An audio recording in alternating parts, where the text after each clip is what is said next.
হঠাৎ করে মনে হলো বন্ধুরা মিলে হাঁসের মাংস খাবো। যে কথা সেই কাজ, বন্ধুরা মিলে বেরিয়ে পড়লাম হাঁস কেনার উদ্দেশ্যে।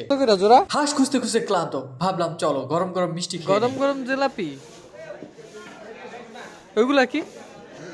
মিষ্টির দোকানে এসে তো আমি অবাক, সেই পরিচিত মিষ্টিগুলো যা ছোটবেলা সবসময় খেতাম। আহা হা হা হা, পছন্দের সেই আমিষ্টি, ডাল দিয়ে করা একদম।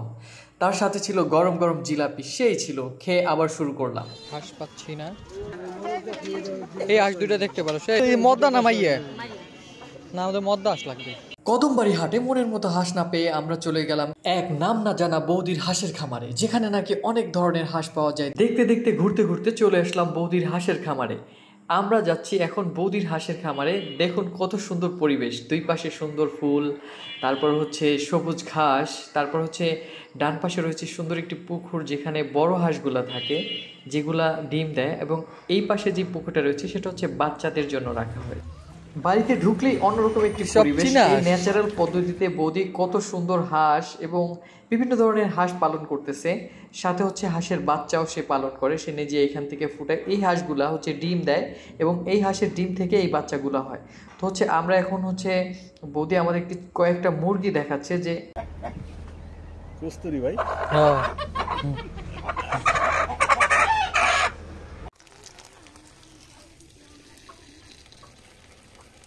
রাগ করলি সোনা, কি করবো বল, মুত এসেছে।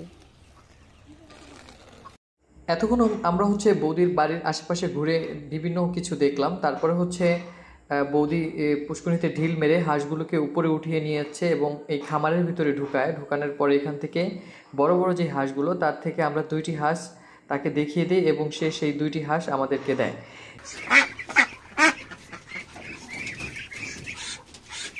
ওটা মদ্দা না? বৌদির সাথে গল্প করছি আর হাঁস মাপ দিতেছি। দিদি, ওরা কি অন্য জীবন পায়? এই যে আপনি ধর্মে তো কয় যে এক জন্ম থেকে খালি ওই স্থান পরিবর্তন করে আর কি।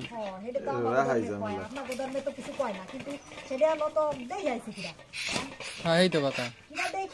মৃত্যুর পরে কি হবে হ্যাঁ, কেউ দেখে আসে না। এটা হলো মন গড়া কথাবার্তা, জানি না কি কয়। আমার ওইসব বিশ্বাস হয় না।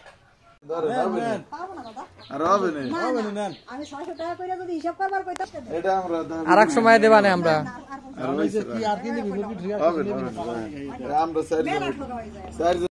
হাঁস মাপা কমপ্লিট এবং হাঁস মুরগি সবই বাঁধা হয়ে গেছে।